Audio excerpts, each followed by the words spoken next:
Hello and welcome back to Technology Now, a weekly show from Hewlett Packard Enterprise where we take what's happening in the world and explore how it's changing the way organisations are using technology. We're your hosts, Michael Bird. And me, Alicia Kempton-Taylor, standing in for the wonderful Aubrey Level.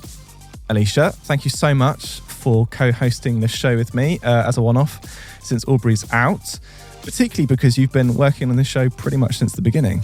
Yes, I have been, and it's very strange to be on the other side of the microphone, but I'm very happy to be here. So, Alicia, what do we have in store for this week's episode? So, in this episode, we are looking at the rise of no-code or low-code apps. It's a fascinating idea. Someone with little to no experience of coding can make their own business tools at the click of a button or drag of a mouse. That leaves the professionals to take care of bigger issues and longer-term projects. And that could mean better productivity for all of us. Yes, exactly. But it does come with challenges. So how do organisations police everyone being able to make their own tools? Is it safe to allow inexperienced users access to technology, which could easily go wrong? And do we want hundreds of users each with their own tools? Isn't that just inviting inefficiency? Now, there's a lot to talk about in this episode. So if you're the kind of person who needs to know why what's going on in the world matters to your organisation, then this podcast is for you. And if you haven't yet done so, do make sure you subscribe on your podcast app of choice so you don't miss out. Right, let's get into it. So, low and no code development is a massive and growing market. The premise is simple. Rather than coding an app or tool yourself, you simply drag and drop pre-existing components, data sources, and outputs into a chain and map. Then set the actions to whatever you need. They allow workers to build and streamline customized workflows and data flows. That means that you can get processed and actioned far faster and more flexibly than you could with locked-down traditional tools. Now, that opportunity is reflected in the segment's market growth. According to data from P&S Market Research, which we've linked to in the show notes, the low-code market is booming. In 2023, it was valued at a staggering $24.8 billion.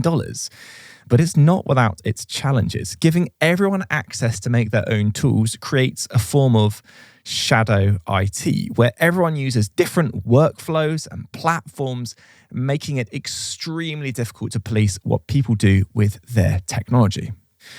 Then there's being tied to a single tool or vendor. Because if somebody creates a productivity tool that's unique to them, their work is going to be impacted if that tool or the service they built it on is taken away. And of course, you are giving a lot of people the opportunity to interact, potentially destructively, with your data. So, how do we overcome these challenges? And is the opportunity cost worth it? Well, joining us today to discuss is Richard Kerridge. He is a strategist in HPE's Customer Education Services team. Richard, welcome to the show. Now, Richard, first question. When you think about low code or no code, you tend to think of educational tools in schools to help kids develop their IT skills. So clearly we're a step up from that, I guess. But what does low code mean when we talk about enterprise level organizations? Yeah, that's a great question. And the analogy to graphical tools like this is actually pretty apt. We're talking about ways of allowing non-professional IT staff to produce automation applications and AI-related work without having to have any professional development experience or know how to program or code. So they are using predominantly graphical-based tools. There's some distinctions there around low code and no code, but we tend to bunch them together. So if you think about your business analyst or your domain expert in the business who's using spreadsheets or databases or personal productivity tools in the past, they now have access to a range of facilities and applications, of which there are many, in which they can use these kind of graphical drag and drop interfaces and little macros and little like formulas from spreadsheets that they can drop in to really take that to the next level. And of course, that's running in the cloud and not on their desktop. And that unleashes a whole raft of new opportunities for both those users at a personal productivity level, but increasingly in producing like enterprise applications. And are these apps that people, typically make within the shell of another suite or tools, are they standalone pieces of software?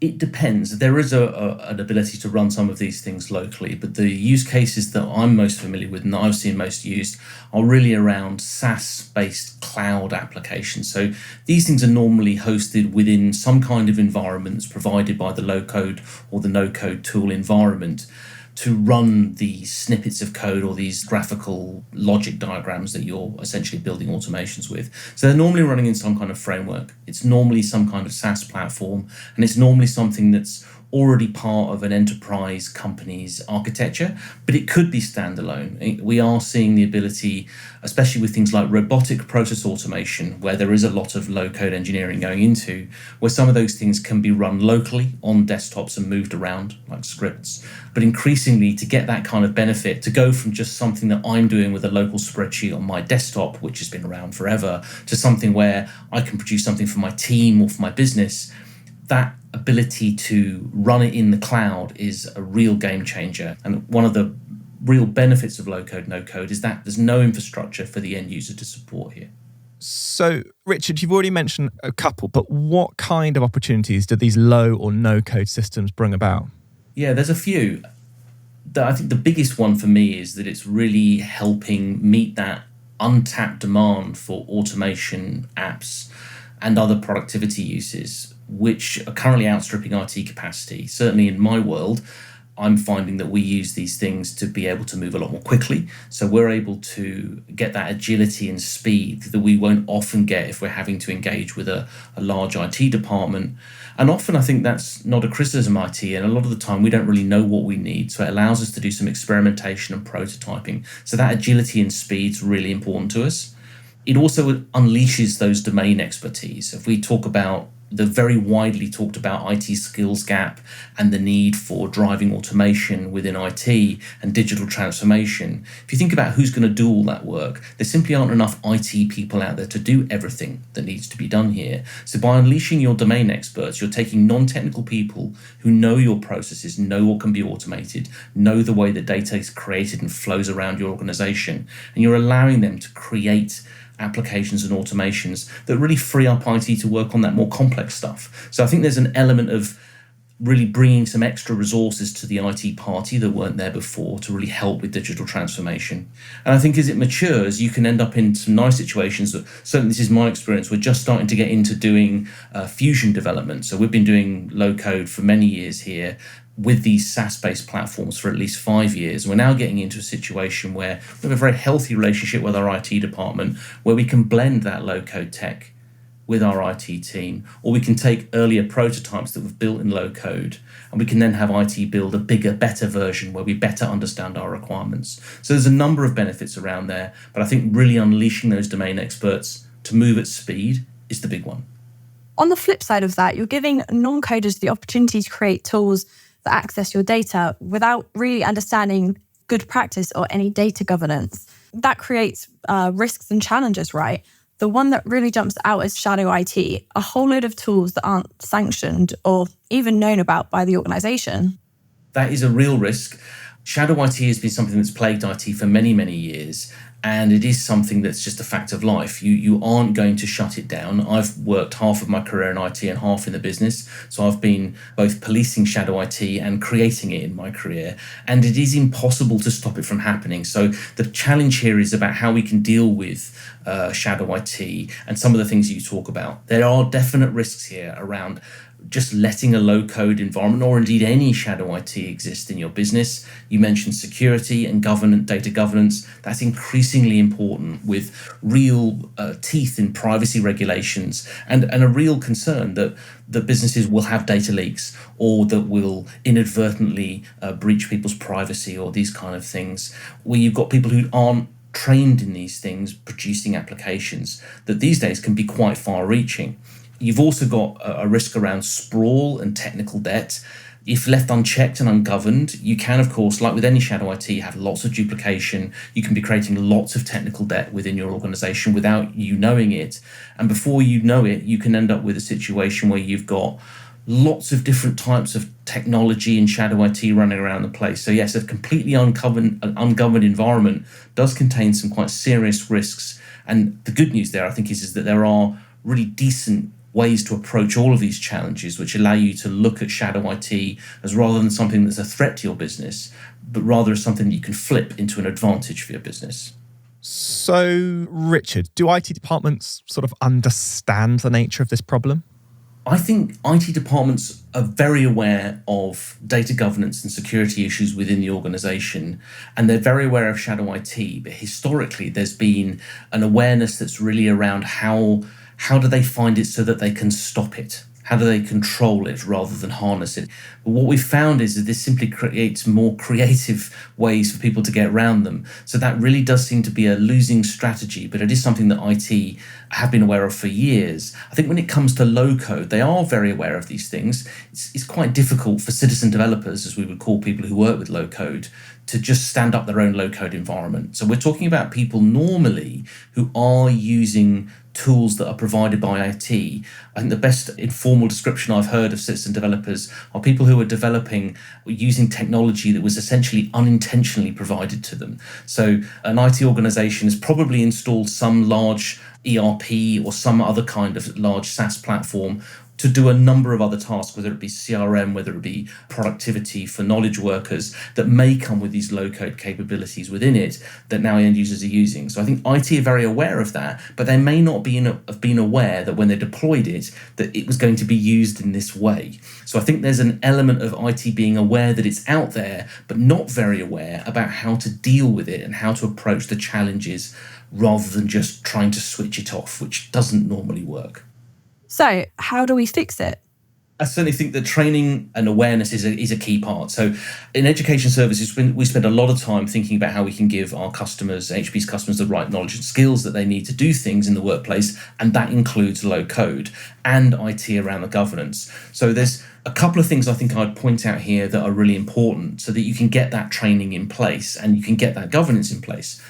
With governance needs to be a partnership with IT. I mean, that's the key here is low code, no code is still information technology. It is not IT versus low code or no code. This is on a spectrum. It's on a continuum. So at one end, you might have people working completely in no code environments, and then all the way up to Fusion IT, where you've got people working on projects with pro coders working hand in hand with low coders to get all the benefits of both of those worlds. In a healthy, governed environment, you will see that whole continuum at play in partnership with IT, where they're ensuring that security and oversight. They're building the connectors into the data to make sure it's accessed and created and shared in the way that complies with the corporation standards, and also make sure that they're compliant with things like data privacy. They're able to turn on and off features within these environments that they don't want to use. So, for example, they may not want to have their business users being able to share data into social media feeds, for example. Those are the kind of things that they can put in place with data governance protocols. The second part of this, I would say, is around establishing a center of excellence. You are talking about business users who aren't IT. IT is a very structured environment. If you try to deploy something like ITIL or ITSM to a business user, it's not particularly going to work very well. You can't do those kind of configuration management exercises or those deep kind of mature processes around IT ops and DevOps with business users. So you need to establish a COE where you can build a kind of a coalition of the willing, your early adopters who can work with IT, and they can do things like onboard new users, welcome them, answer support tickets, guide them in the right area, and also critically point them at the training and support that exists. As you say, in education services today, we obviously have a lot of training that we can provide on low code and no code as part of our digital learner subscriptions. But unless you signpost that to the user, unless you know it's there and get them, embed that training in the flow of work, you're not really going to get them to come and take that. So I think having a COE, a center of excellence that can really guide users, and critically that COE I think is run by users for users, which is a more unusual approach with IT, but it's heavily supported and backed by IT. So it doesn't really drag on IT. It lets these business users be creative with the low-code technology, but also run the governance themselves. I'm part of HPE's COE and part of that governance environment. So I sit in that role and work with a number of other people who actually put a lot more time into it than I do. And there's a lot of energy and enthusiasm around low-code within those domain experts. And you can tap into that and use it in your COE without it becoming a big drag on IT. Thanks, Richard. This really is a very cool topic, and we can't wait to hear more in just a minute. So now it's time for Today I Learned, the part of the show where we take a look at something happening in the world that we think you should know about. Yes, Alicia. And this one for this week is from me. And from red flags to the red planet, China has announced an ambitious project to perform a sample return mission to Mars. Now, the project, known as Tianwen-3, hopefully I've pronounced that correctly, is set to launch in either 2028 or 2030 and will feature 2 rockets, one carrying a lander and ascent vehicle to get to Mars, collect the sample and return it to Martian orbit, and a second rocket that will contain an orbiter and return module to collect the ascender and get it back to Earth. Wow, so there's a whole load of technical hurdles with the mission. It'll be the first time that a sample has been returned from Mars. Up until now, they've always been processed on the surface by robotic labs within the rover. Getting samples back is really, really difficult, a mind-boggling feat of engineering and mathematics where hundreds of pieces have to align with millimeter precision over interplanetary distances. Then there's the issues around protecting the Martian ecosystem through what's known as planetary protection guidelines. Nevertheless, China claims that work on the project is progressing quickly and it's on track for one of the 2 launch windows. Wow, that is pretty awesome. Yes, thanks for that, Michael. That is very, very cool. Right, now it's time to return to our guest, Richard Kerridge, to talk about low and no-code apps. So, Richard, let's talk generative AI. Graphical tools are great, but what can these low-code systems do that generative AI can't? Or do they complement each other somehow? These are complementary technologies. Just as you're seeing with pro coders, they're able to use tools that can help them generate code and get them in a collaborative way to the right answer. We're also seeing the same thing for low code. What we find with low code and pro code is exactly the same thing. Generative AI, amazing as it is, can get you a lot closer, but it's best when it's in the hands of someone who knows what they're doing. So in the same way that generative AI isn't replacing pro code engineers anytime soon, but helping those pro engineers accelerate and be more productive and more complete and produce higher quality code, it's also helping domain experts produce better low code. I've worked with a number of platforms where I'm able to go in and actually use Gen AI now to do the kind of things that you talk about. So I can go into a platform and give it a prompt to say, create me a workflow that takes this and moves all the rows inside it into a database list, that loads all the rows from a spreadsheet into a table, for example, in the database.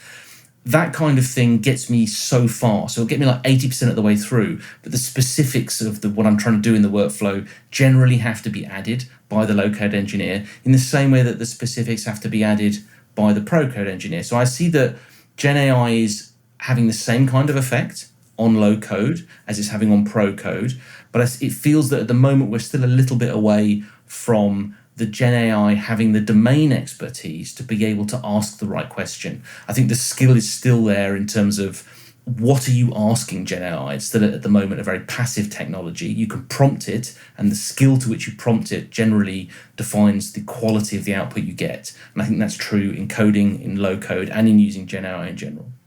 And as always, Richard, for our final question, why should our audience be paying attention to the concept of low code and no code apps? I think in terms of the IT decision makers, there's a huge opportunity here for you to meet some of the biggest digital transformation challenges you have coming up. If you're an IT decision maker, you will know how difficult it is to produce the right amount of IT capacity and the demands on your time, on the resources in your organization. By embracing low code, you can really help unleash those domain experts within your organization in a controlled, governed, and managed way to remove some of that burden on IT. Essentially, it means you can do more with the skilled IT resources that you have, that we know are a scarce resource, at the same time of meeting that pent-up demand for digital transformation that's in most businesses these days. Richard, thank you so much. It's been fascinating. And you can find more on the topics discussed in today's episode in the show notes. Right. Well, we are getting towards the end of the show, which means it is time for This Week in History, a look at monumental events in the world of business and technology, which has changed our lives. Alicia, what was the clue from last week? So, the clue last week was, from 1986, stealing has been against our code of conduct. Any idea, Michael? No, not a clue at all. Please do give me the answer. Well, it was rather niche, so you can have a pass on this one. Thank you. Well done if you got it at home. It was the announcement that computer code is subject to copyright. Following a landmark legal case between two computer giants, this week in 1986, the US District Court for the Northern District of California announced that computer code was subject to copyright, but that it wasn't illegal to reverse engineer it. The finding came about as part of a larger case around whether two companies could produce an identical processor chip range. There were a whole load of follow-up cases that ironed out the law around computing code further, but in essence, code is now treated as literary work, which means that the way the author expresses their ideas is protected, not the idea itself. That is to say, as long as the code is different, it can do the same thing. It is obviously a lot more complicated than that, but there we go. Awesome. Thank you so much, Alicia. Now, the clue for next week is it's 1960, and this ship boldly went into the atomic age. I think I might know. I don't want to give it away. Alicia, I've any got ideas? No clue. No? All right. Okay, well, we'll find out next week. And that also brings us to the end of Technology Now for this week. Thank you so much to our guest, Richard Kerridge, strategist in HPE's Customer Education Services team. And of course to you, thank you so much for joining us. This episode of Technology Now was hosted by Alicia Kempson-Taylor and myself, Michael Bird. And this episode was produced by Sam Datapaulen with production support from Harry Morton, Zoe Anderson, Aubrey Lovell, Alison Paisley, Alyssa Mitri, and Camilla Patel. And our social editorial team is Rebecca Wissinger, Judy-Ann Goldman, Katie Guarino, and our social media designers are Alejandra Garcia, Carlos Alberto Suarez, and Anbar Maldonado. Technology Now is a Low Street production for Hewlett Packard Enterprise. We'll see you at the same time, the same place next week. Cheers.